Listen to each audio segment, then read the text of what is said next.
जीवन में गुरु नहीं है उसका जीवन अंधकारमय होता है। ऐसा बाबा तुलसीदास जी कहते हैं कि हमारे जीवन में यदि गुरु नहीं है तो हमारा जीवन किस कारण से अंधमय हो जाता है। जन्म जन्म मुनि जत्न कराई अंध काल आवत नाही। और जन्मों जन्मों के हम बंधन से मुक्त भी हो जाते हैं, हमारे अंत समय में तो भगवान का नाम आता ही नहीं है। यदि हमारे जीवन में सच्चा गुरु है तो वह गुरु की प्रेरणा से बार बार तुमको राधे राधे जय सिया राम, राधे राधे जय सिया राम, जय माता दी बोलने का अवसर गुरु सिखाएंगे। क्योंकि चेला कैसा भी हो महाराज, गुरु का कर्तव्य होता है, गुरु का अर्थ होता है गुरु यानी अंधकार, गुरु यानी प्रकाश। जो गुरु आपको अंधकार से प्रकाश की ओर ले जाता है वही सच्चा गुरु है।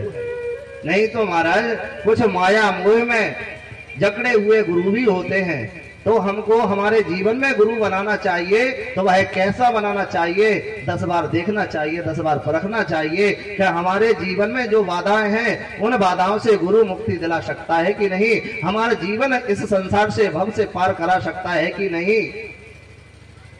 क्योंकि महाराज हम गुरु तो बना लेते हैं, 1 बार 2 बार मिलने में संत जन को भी गुरु बनाते हैं, सभी को गुरु बना लेते हैं, पर आपको यह भान नहीं होना चाहिए और होता ही नहीं है। हम सोच नहीं सकते कि गुरु कैसा होना चाहिए।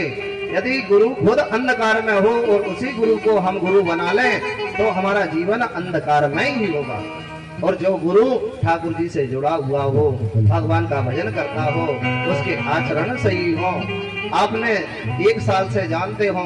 क्योंकि महाराज जब हम जानते तो है नहीं, बस केवल हमको पता रहता है कि गुरु बनाना चाहिए, हमारे जीवन में अच्छा होता है, उस अच्छे के चक्कर में हम गुरु बना लेते हैं, पर गुरु को ना तो मानते हैं ना गुरु की बात मानते हैं। पर गुरु आपको अच्छी प्रेरणा देते हैं, कहते हैं कि भाई तुमको अच्छा कार्य करना चाहिए, भगवान का जब तब पूजन करना चाहिए, ब्राह्मण संत जन भिक्षुक का आपको पालन करना चाहिए, सभी अतिथियों का सत्कार करना चाहिए।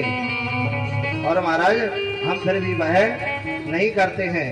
तो जब हम गुरु बना तो लेते हैं, गुरुजी ने जो मंत्र दिया है उस मंत्र का भी जाप नहीं करते हैं, तो महाराज हमारा जीवन तो अंधकारमय रहेगा।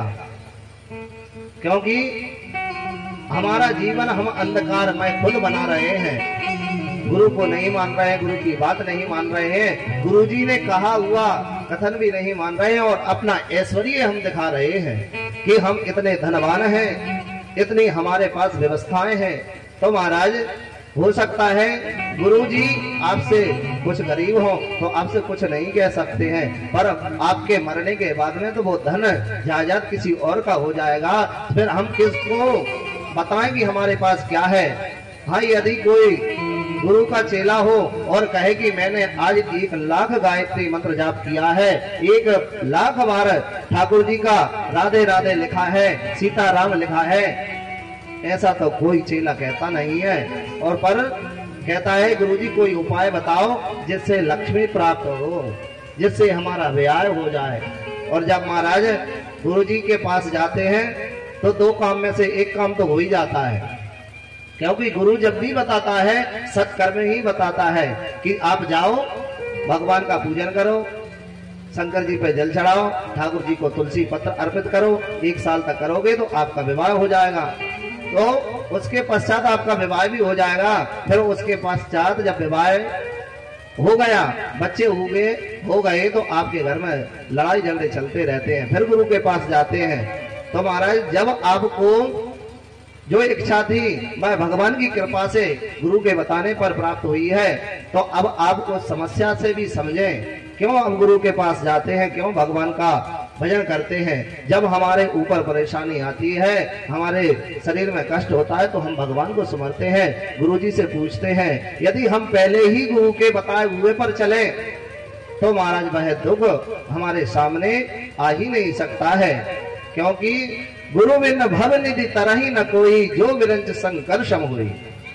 यदि हमारे जीवन में एक सच्चा गुरु नहीं है तो हम तप करके, भजन करके, दान करके, पुण्य करके शंकर जी के समान भी हो जाएं और सारे जगत में विख्यात हो जाएं, तब भी हमारा कोई भाग बदलने वाला नहीं है, हमको स्वर्ग मिलने वाला नहीं है। क्योंकि बाबा जी तुलसीदास जी खुद लिखते हैं रामायण में कि जिसके जीवन में गुरु नहीं है वह भव सागर से पार नहीं हो सकता है। और गुरु गोविंद दो खड़े काके लागू उपाय, बलिहारी गुरु आपने गोविंद दियो बताए। जब एक भक्त के द्वारा गुरु के बताए दिए हुए उस मंत्र से भगवान प्रकट हो जाते हैं, तो हमारे जीवन में जो हमारा सच्चा गुरु होगा वह यह कार्य बताएगा, तो क्या हमारा जीवन आनंदमय नहीं हो सकता है।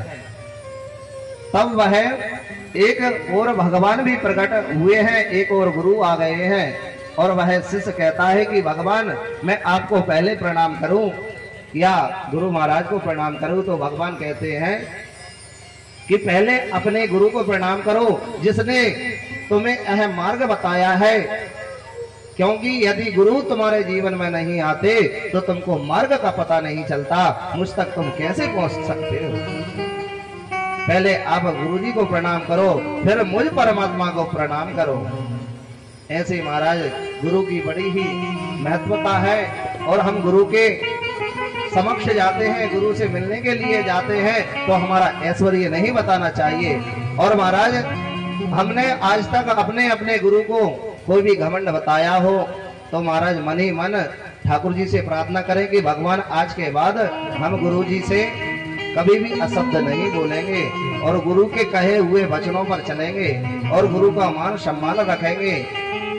इस प्रकार से सब अपने अपने गुरु जी का ध्यान करें महाराज, और मन ही मन क्षमा प्रार्थना करें। गुरु रे ब्रह्मा गुरु रे विष्णु गुरु रे साक्षात् परब्रह्म, गुरु ब्रह्मा गुरु विष्णु गुरुर्देवो महेश्वरा, गुरुर् साक्षात् परब्रह्म, तस्मै श्री गुरुवे नमः। खण्डमण्डलाकारं व्याप्तं येन चराचरं, तत्पदं दर्शितं येन तस्मै श्री गुरुवे नमः। हे ठाकुर जी महाराज, इस स्तुति से हमने हमारे जीवन में जो जो गुरु बनाए हों उन गुरु को हमारी ओर से क्षमा प्रार्थना पहुंचे और आपकी कृपा हमारे ऊपर बरसती रहे। इस प्रकार से